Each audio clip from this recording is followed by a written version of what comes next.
Les troubles anxieux, également appelés névroses, sont si courants dans le monde moderne que beaucoup suggèrent que nous vivons dans une ère de l'anxiété.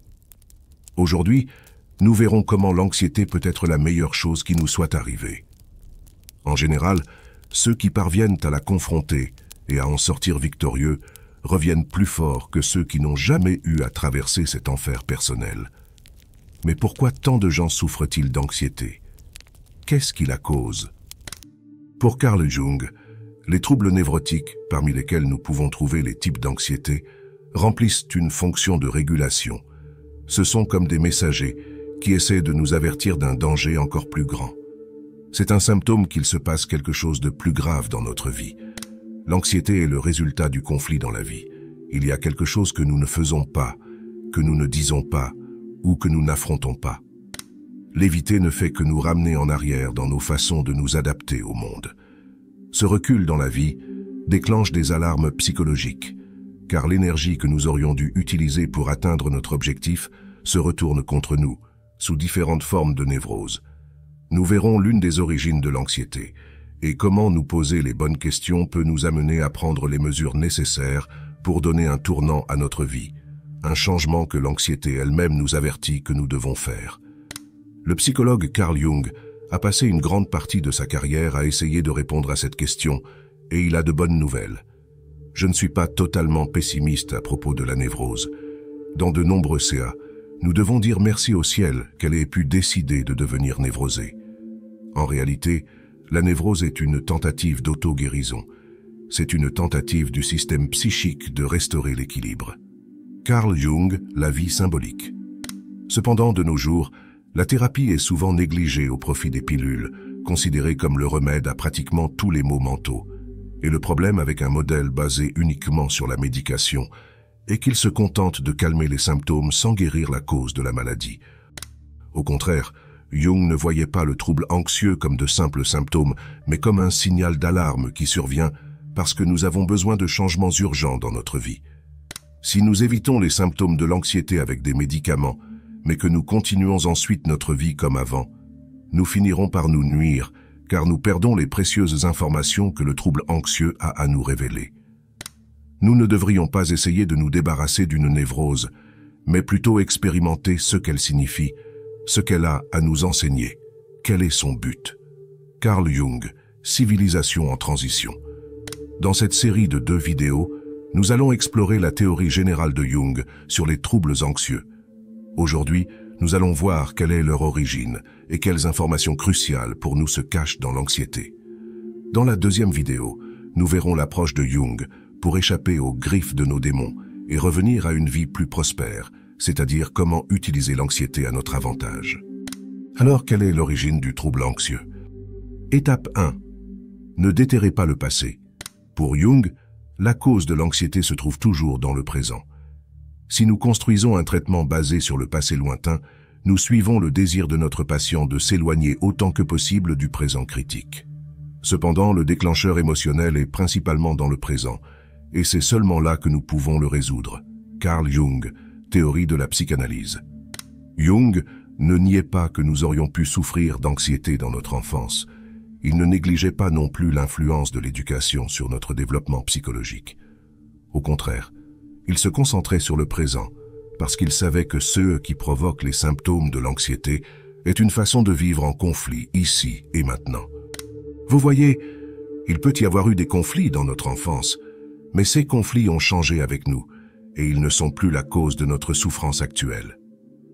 Peu importe s'il y avait déjà des conflits dans l'enfance, car les conflits dans l'enfance sont différents des conflits chez les adultes. Ceux qui ont souffert d'une névrose chronique depuis l'enfance ne souffrent pas maintenant du même conflit qu'ils ont connu à l'époque. Carl Jung, théorie de la psychanalyse. En d'autres termes, que nous ayons eu des troubles anxieux depuis l'enfance ou non, le problème est toujours un conflit actuel, pas un conflit passé. Fouiller dans les problèmes du passé ne fera que nous apporter de l'auto-apitoiement et du ressentiment. Et il n'y a pas de solution là-dedans. Mais à partir de notre présent, nous pouvons construire un caractère qui résiste fermement à l'anxiété.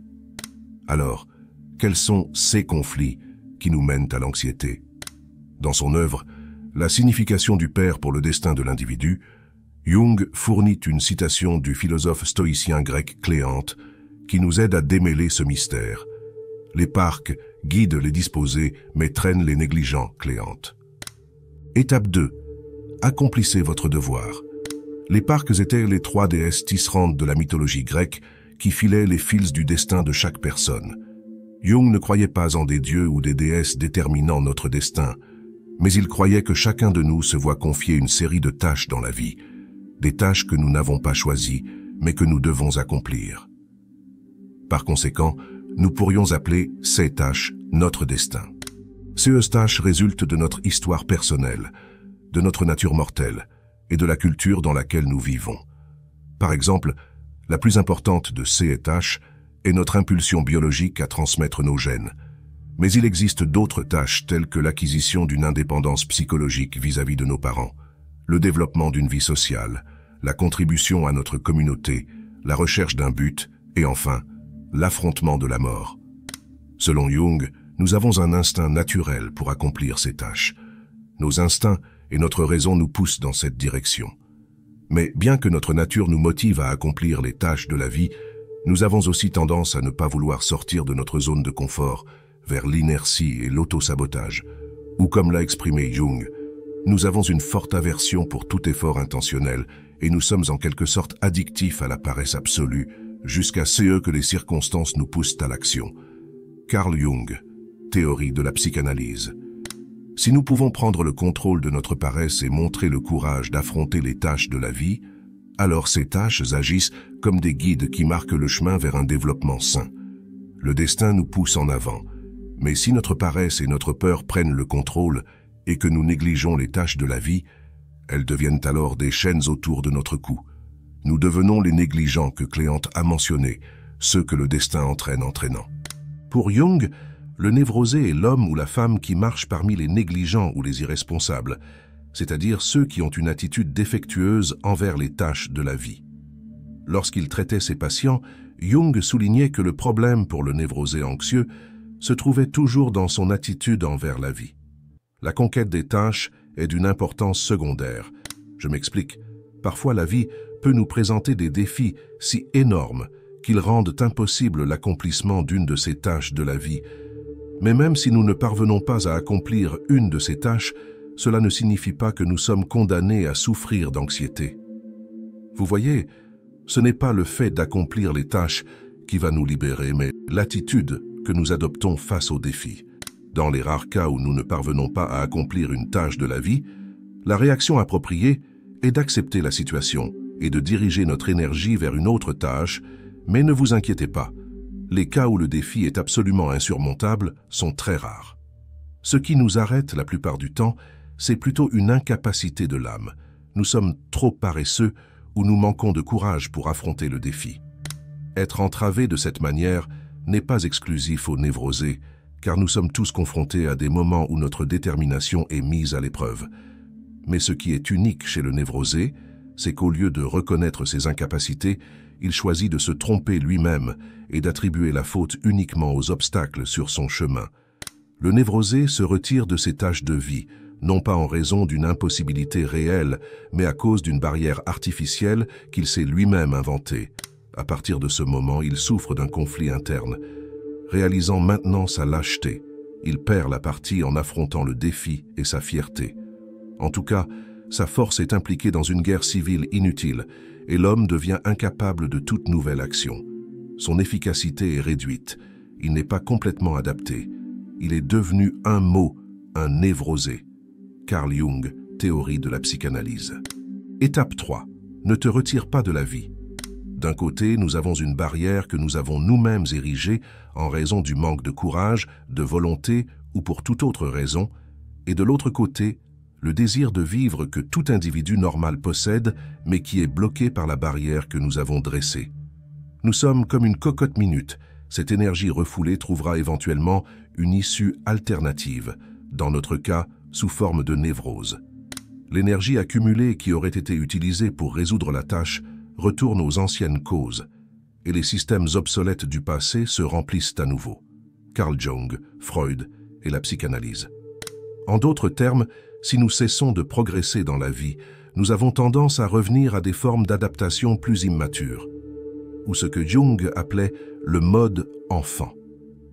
Revenir à ces formes immatures lorsque nous sommes confrontés à un conflit est ce qui génère les symptômes de la névrose, que ce soit l'anxiété généralisée, les phobies, les comportements compulsifs, la dépression, l'apathie ou les pensées obsessionnelles et intrusives. Alors, aussi inconfortables que soient ces symptômes, ils remplissent une fonction importante. Ils nous alertent que nous sommes en train de descendre un chemin de vie dangereux. Ce sont comme des alarmes, bruyantes et inconfortables, mais elles nous alertent d'un danger, car pendant que nous régressons psychologiquement, notre maturation physique ne s'arrête pas, et un regard dans le miroir nous rappelle pour toujours que nous ne sommes pas en face avec les saisons de la vie et que le temps passe inexorablement. Plus nous restons dans cet état conflictuel, moins nous nous sentons adaptés et un cycle vicieux s'établit. Le retrait de la vie mène à la régression, et la régression augmente la résistance à la vie. Carl Jung, théorie de la psychanalyse. Lorsque nous sommes pris dans les griffes d'une névrose, il est probable que nous nous demandions pourquoi nous avons été maudits de cette manière, ce qui nous a amenés à réagir aux défis de la vie de cette manière si inappropriée. Jung ne croyait pas qu'il n'y avait qu'une seule cause à cette incapacité. En réalité, chaque cas est unique. Certains d'entre nous peuvent l'attribuer à nos gènes. Certains nouveau-nés montrent une sensibilité congénitale qui les prédispose à l'attitude névrotique plus tard dans la vie, mais dans d'autres cas, il s'agit d'une éducation déficiente. Il y a en effet des parents dont la nature contradictoire les amène à traiter leurs enfants de manière si peu raisonnable que la maladie des enfants semble inévitable. Carl Jung, théorie de la psychanalyse. Pour la plupart des gens, la cause est une combinaison complexe d'influences génétiques et éducatives. Mais quelle que soit la cause, la question cruciale est comment briser le cycle de notre souffrance névrotique. Si je suis déjà prête à reconnaître que mon problème est dans le présent et que je vis d'une manière qui me cause un conflit, que puis-je faire pour le résoudre? Dans la prochaine vidéo, nous explorerons les idées de Jung sur cette question, mais nous pouvons nous avancer un peu. Vous voyez, si nous sommes capables de reconnaître honnêtement où se situe notre conflit, nous pourrons commencer à travailler sur une solution. Nous devons nous demander qu'est-ce que nous désirons mais cachons, que devrions-nous faire mais ne faisons pas, ou qu'est-ce qui nous détruit et sur lequel nous ne faisons rien. Si nous parvenons à trouver cette réponse, nous aurons commencé à avancer vers notre liberté. Si vous êtes arrivé jusqu'ici, n'oubliez pas de mettre un pouce vers le haut et de nous dire ce que vous avez pensé du sujet dans les commentaires. Comme toujours, partagez ce message avec quelqu'un que vous pensez en avoir besoin en ce moment. Si vous n'avez pas encore vu notre contenu et que vous en voulez plus, nous vous recommandons de regarder nos vidéos. Merci de nous regarder, à la prochaine.